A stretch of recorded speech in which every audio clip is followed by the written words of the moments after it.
आप देख रहे हैं सतगुरु सरदानंद सत्संग। आप सबको मेरा प्रणाम। परमात्मा की रची हुई प्रकृति की इस खूबसूरत रचना में विभिन्न प्रकार के जीव जंतु, पेड़ पौधे और प्राणी हैं। हमारे ऋषियों मुनियों ने, हमारे संतों और महात्माओं ने, हमारे गुरुओं ने इनकी संख्या 84 लाख बताई है। और सने सने आज वैज्ञानिकों ने भी हमारे ऋषि मुनियों के इस कथन को सत्य मान लिया है। हमारे ऋषि मुनि, साधु संत महात्मा वो त्यागी थे, तपस्वी थे। उन्होंने अपना छोड़ा,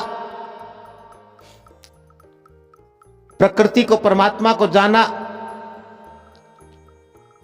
प्रकृति और परमात्मा को जानने का अर्थ यह हुआ, उसका परिणाम यह है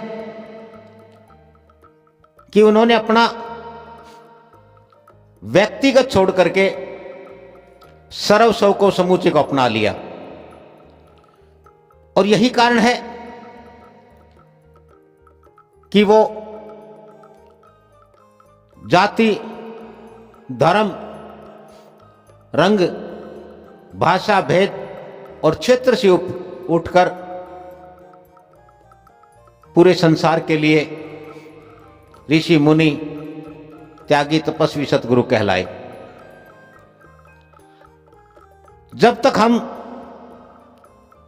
हमारे इन तपस्वियों, ऋषि मुनियों की बात मानते रहे, उनका अनुसरण करते रहे, उनके कहे पर चलते रहे, हमारी दशा बहुत अच्छी रही।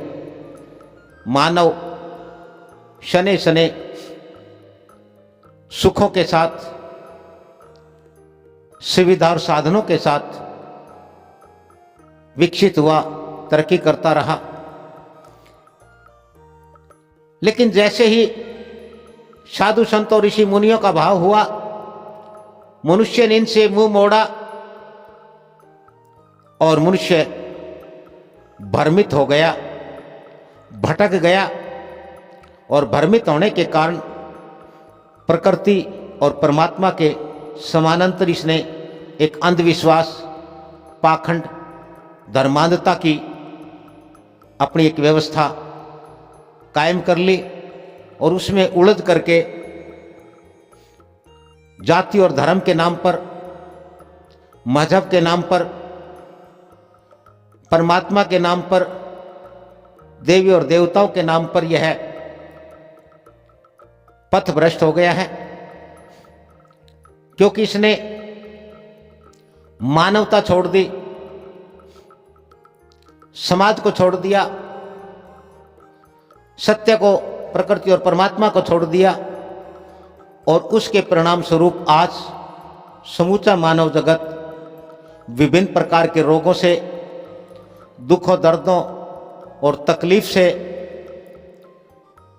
ग्रसित है, दुखी और परेशान है। और विचित्र बात यह है कि मनुष्य अपने इन दुख, दर्द, इन तकलीफ, परेशानी और रोगों को दूर करने का सार्थक प्रयास, प्रयत्न नहीं करता है, बल्कि इसको भी अंधविश्वास, पाखंड